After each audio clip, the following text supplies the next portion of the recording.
రాత్రి 2 గంటల సమయంలో చంద్రశేఖరేంద్ర సరస్వతి ఏకాంతంలో అమ్మవారిని ధ్యానం చేస్తున్నారు. ధ్యానం చేస్తుండగా మీరు నమ్మండి నమ్మపోండి, నేను అబద్ధం చెప్పాననుకుంటే కాంచీ పీఠ చరిత్ర చదవండి. అమ్మవారు వచ్చి చంద్రశేఖరేంద్ర సరస్వతి స్వామి వారి భుజం మీద చెయ్యి వేసి తట్టి పిలిచింది. చంద్రశేఖరేంద్ర సరస్వతి కళ్ళు విప్పి చూశారు. ఎదురుగుండా అమ్మవారు నిలబడి జుత్తుని ఇలా ముందుకు తీసి చూపించింది. ఓయ్ పిల్లాడా, నా గుడిని బాగు చేయించడానికి డబ్బు కోసం పాలాభిషేకం చేసి ఇంత దూరం వచ్చావు. నా జుత్తు చూడు పాలతో ఎలా అట్టలు కట్టిందో.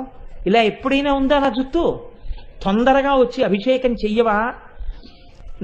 నా గుడి బాగు చేయించడానికి నువ్వు వెళ్ళి డబ్బు అడగాల? నన్ను అడిగితే నేను ఇవ్వనా అంది. అంతే. ఆయన ధ్యానంలోంచి లేచి వెంటనే బ్రిటిష్ వాళ్ళకి కబురు చేశారు, తలుపులు తీయండి, నేను కంచె వెళ్ళిపోవాలి.